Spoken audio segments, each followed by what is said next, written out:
Ah, c'est plus tout à fait ce que c'était. T'as pas idée à quel point. Mike, tu me prêtes ton portable, j'ai pas de réseau sur le mien.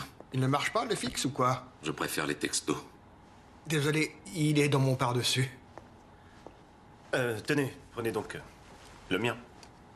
Oh. Merci. Je te présente un vieil ami, John Watson. Afghanistan ou Irak? Pardon? C'était où? En Afghanistan ou en Irak? En Afghanistan, mais comment savez-vous Ah, que... Molly, mon café, merci. Où est passé le rouge à lèvres? Ça ne m'allait pas. Ah non? Je vous trouvais bien mieux avec, votre bouche est trop petite maintenant. D'accord. Est-ce que vous aimez le violon? Je vous demande pardon. Je joue du violon quand je réfléchis et je ne parle pas pendant des jours parfois. Ça vous embête? De futurs colloques doivent savoir le pire l'un de l'autre. Tu lui as parlé de moi? Pas du tout. Alors qui a parlé de colocataire? Moi, ce matin, j'ai dit à Mike que pour me trouver un colloque, ce ne serait pas évident. Et le voilà qui se pointe juste après l'heure du déjeuner avec un pote qui vient de rentrer d'Afghanistan où il était médecin militaire. Le reste est facile à deviner. Comment avez-vous su pour l'Afghanistan?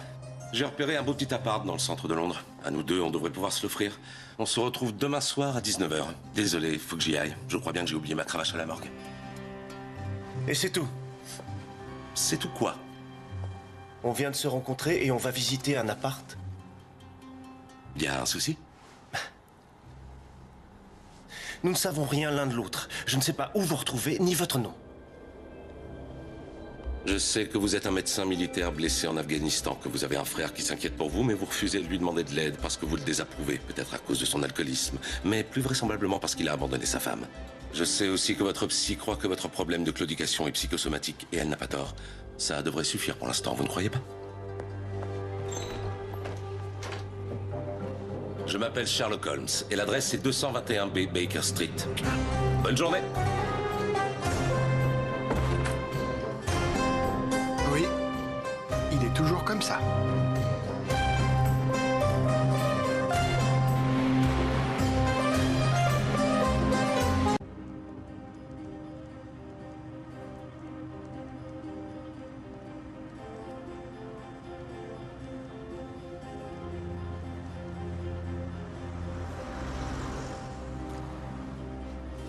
D'accord, vous avez des questions.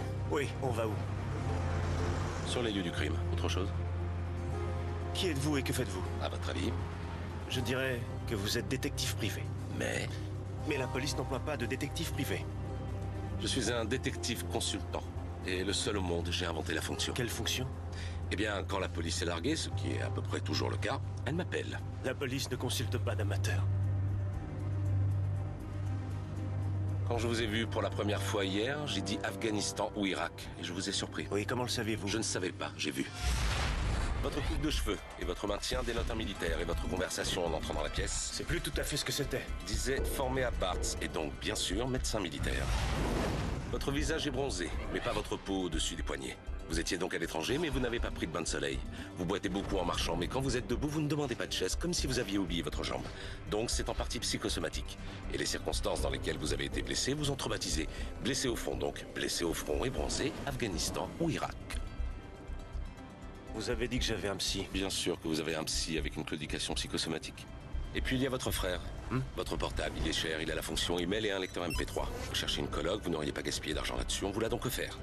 Des rayons en quantité, faits au fil du temps, il a été dans une poche avec des clés et des pièces, l'homme assis à côté de moi n'aurait pas traité ainsi un objet de luxe. Donc il a appartenu à quelqu'un d'autre, après c'est facile, vous savez déjà tout. Oui, l'inscription. Harry Watson, sans doute un parent qui vous a donné son vieux portable. Pas votre père, c'est un objet de jeune. Ça pourrait être un cousin, mais vous êtes un héros de guerre qui ne trouve pas de logement. Vous ne devez donc pas avoir une grande famille dont vous seriez proche. C'est votre frère, donc. Et maintenant, Clara. Qui est Clara? Quelqu'un qui l'aimait, étant donné les 3 bises. Et vu son prix, je dirais sa femme, pas sa copine. Elle lui a offert il y a pas longtemps, ce modèle à 6 mois. Donc, un couple à la dérive, et il y a 6 mois, elle s'en est débarrassée. Si elle l'avait quitté, il l'aurait gardé. C'est ce qu'on fait par attachement. Non, il n'en voulait plus, c'est lui qui l'a quitté. Il vous l'a offert, alors il veut que vous restiez en contact. Vous cherchez un logement pas cher, mais vous ne lui demandez pas son aide. Vous aviez donc des problèmes avec lui. Peut-être aimiez-vous trop sa femme, ou peut-être pas trop son alcoolisme. Comment avez-vous pu deviner pour l'alcoolisme? Simple supposition, mais réfléchie. Les éraflures autour de la prise de rechargement. Tous les soirs, il le met à recharger, mais il a les mains qui tremblent. On ne voit jamais ces marques sur le portable d'un homme sobre, contrairement aux ivrognes. Voilà, vous aviez raison. J'avais raison? À propos de quoi? La police ne consulte pas d'amateurs. C'est... stupéfiant. Vous trouvez? Oui, bien sûr, c'est extraordinaire même. Tout à fait extraordinaire. C'est pas ce qu'on me dit en général. Et qu'est-ce qu'on vous dit en général? Va te faire foutre.